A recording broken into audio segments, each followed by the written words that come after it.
প্রধান উপদেষ্টা প্রফেসর মোহাম্মদ ইউনূস বলেছেন, আগামী 12 ফেব্রুয়ারি নির্ধারিত সময় অনুযায়ী সাধারণ নির্বাচন ও গণভোট অনুষ্ঠিত হবে। এ বিষয়ে অন্তর্বর্তী সরকার প্রতিশ্রুতিবদ্ধ। ডোনাল্ড ট্রাম্প প্রশাসনে দায়িত্ব পালনকারী যুক্তরাষ্ট্রের দুই সাবেক জ্যেষ্ঠ কূটনীতিক আলবার্ট গম্বিস ও মর্স ট্যান রাষ্ট্রীয় অতিথি ভবন যমুনায় প্রধান উপদেষ্টার সঙ্গে সৌজন্য সাক্ষাৎ করলে তিনি একথা বলেন। এ সময় প্রধান উপদেষ্টা বলেন, নির্বাচনকে ঘিরে ভুয়া খবরের বন্যা ও পরিকল্পিতভাবে বিভ্রান্তি ছড়ানো হয়েছে। তবে অন্তর্বর্তী সরকার আগামী 12 ফেব্রুয়ারি নির্বাচন অনুষ্ঠানের প্রতিশ্রুতিতে অটল।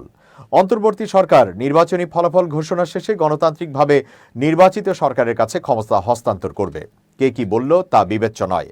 নির্ধারিত 12 ফেব্রুয়ারিতেই নির্বাচন অনুষ্ঠিত হবে, এর একদিন আগেও নয়, একদিন পরেও নয়, বলেন প্রধান উপদেষ্টা। তিনি আরও বলেন, ভোট হবে অবাধ, সুষ্ঠু ও শান্তিপূর্ণ ও উৎসব মুখর পরিবেশে। নির্বাচনকালীন সময়ে অন্তর্বর্তী সরকার সম্পূর্ণ নিরপেক্ষ থাকবে এবং সব রাজনৈতিক দলের জন্য সমান সুযোগ নিশ্চিত করে পক্ষপাত মুক্ত প্রশাসন পরিচালনা করবে বলেও জানান প্রধান উপদেষ্টা।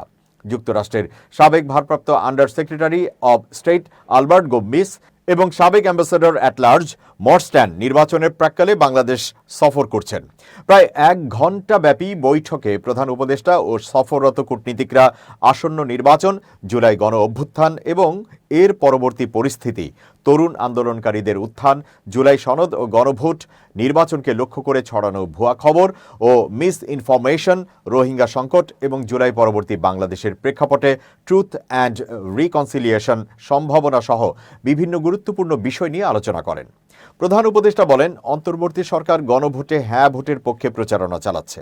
জনগণের সম্মতি পেলে জুলাই সনদ গণতান্ত্রিক শাসনের এক নতুন যুগের সূচনা করবে এবং ভবিষ্যতে স্বৈর শাসনের কোনো সুযোগ রাখবে না।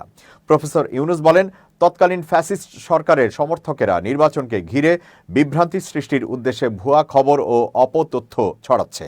তবে জনগণ এখন সচেতন। ক্রমেই তারা কৃত্রিম বুদ্ধিমত্তা বা এআই দিয়ে তৈরি ভুয়া ভিডিও শনাক্ত করতে পারছে।